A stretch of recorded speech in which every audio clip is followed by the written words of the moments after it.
एक छोटी सी घटना से आज की बात शुरू कर रही हूँ। हमारे यहाँ जो हमारी हेल्प आती थी, उनके साथ संडे या छुट्टी वाले दिन उनकी 19-20 साल की बेटी भी आ जाती थी। वो आते ही मुझसे पूछती कि आंटी मैं आपके बर्तन साफ कर दूँ। बर्तन साफ करने के लिए वो हमेशा बहुत खुश रहती थी। मैंने एक दिन उससे पूछ ही लिया कि तुम हमेशा इस काम को करने के लिए इतनी खुश क्यों रहती हो? तो उसने बहुत खुश होते हुए कहा कि आंटी आपके यहाँ बर्तन साफ करने के लिए एक तो गीज़र का गर्म पानी मिलता है और आप हमेशा बर्तनों को रिंस करके भी रखती हैं। इससे मुझे आपके यहाँ बर्तन साफ करने में कोई परेशानी नहीं होती। गंदे जूठे बर्तन से तो मुझे बहुत घिन आती है, पर आपके यहाँ ऐसा है ही नहीं और गर्म पानी की वजह से मुझे ठंड भी नहीं लगती। वैसे और घरों में भी गीज़र तो लगा है, लेकिन आंटी लोग गर्म पानी यूज़ नहीं करने देती हैं।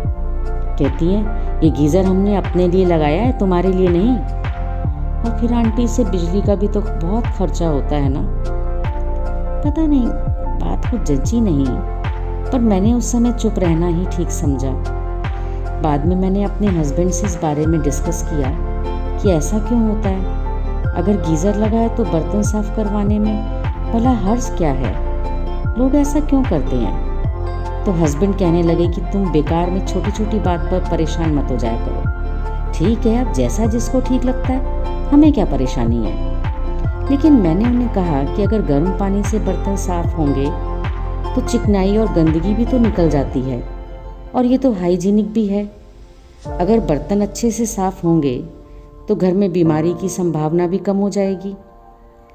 उस टाइम पर मुझे रियलाइज़ हुआ कि कई बार हम लोग शायद बेकार की कंजूसी के चक्कर में इम्पॉर्टेंट बात को नज़रअंदाज कर देते हैं। अगर हम उनको गर्म पानी से बर्तन धोना अलाउ कर दें तो एक पंथ दो काज हो जाएंगे। वो भी खुश होकर काम करेंगे और हमारा भी काम सफाई से हो जाएगा। बात छोटी सी है, लेकिन है बहुत इम्पॉर्टेंट। हाँ, बस हमें ये ज़रूर चेक रखना है कि हमें कितनी देर गीज़र चलाकर रखना है, जिससे बिजली का भी बेकार का खर्चा ना हो और हमारा काम भी बन जाए। इससे आपसी संबंधों में भी मिठास बनी रहेगी। इस तरह वो भी हमारा ध्यान रखेंगे और हम भी उनका ध्यान रखेंगे। इस विषय में आपकी क्या राय है या क्या सुझाव है, हमें कमेंट बॉक्स में ज़रूर बताइएगा। तो चलिए जल्दी ही मिलते हैं एक नई वीडियो के साथ। तब तक अपना और अपनों का ध्यान रखिए और साथ ही साथ अपने सहयोगी जनों का भी, उनके प्रति भी उदारता का भाव बनाए रखिए।